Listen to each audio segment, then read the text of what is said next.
Let me give you the list up front, but stay tuned because I hope to present it in a way that you may not have ever heard before.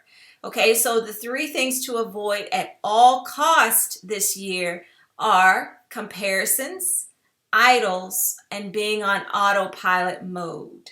Okay, so let's start off with comparison. So, it's not uncommon to experience like a New Year high or bliss, or, maybe you actually carried over a funk from last year. But to begin to kind of start looking at other people and everyone else's pictures and their celebrations, their perfect family holiday picture that they posted on Instagram, right? Their boldness and what they're proclaiming and professing for this new year. And before you know it, you're questioning what you're doing. Are your goals big enough?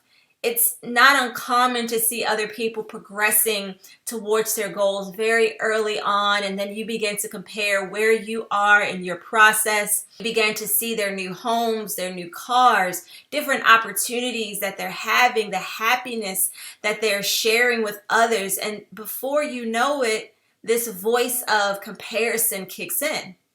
Now, one thing that I'll mention is that generally speaking, when you're comparing, it doesn't mean that you're envious. Oftentimes, you really can be happy for that person. So why then is comparison problematic? You know the saying, comparison is a thief of happiness?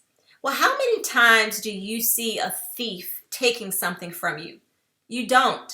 You may see the person if you're being robbed, but a thief goes undetected. It's not until after they're gone, after they've stolen something from you, that you notice. Comparison, it's the same way. It's not that obvious at first. It's not something that you notice is impacting you initially, but trust me, comparison is a thief that is stealing something from right under you. Well, what is it stealing, you might ask, right? Well, for one, your focus. You can't focus on what God has given you to do when you're looking at other people's race. Comparisons take and diminishes your sense of contentment.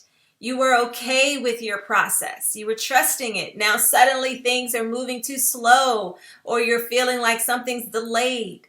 Comparisons, it steals your peace. You're now motivated to get what you see that they have, and you put yourself in situations that will now bring sorrow, unnecessary stress, and rob you of your peace. And keep in mind that the vision you carry immediately begins to activate you to bring that vision to pass. So when you're looking at other people's lives and you're comparing, you're inviting a new vision, which then has to compete with the vision that God has given you. So now you're double-minded, which makes you unstable in all your ways. Hence, you've lost your peace. Comparison is a thief. The difference in this situation is that you're the one that's opening the door for him to enter.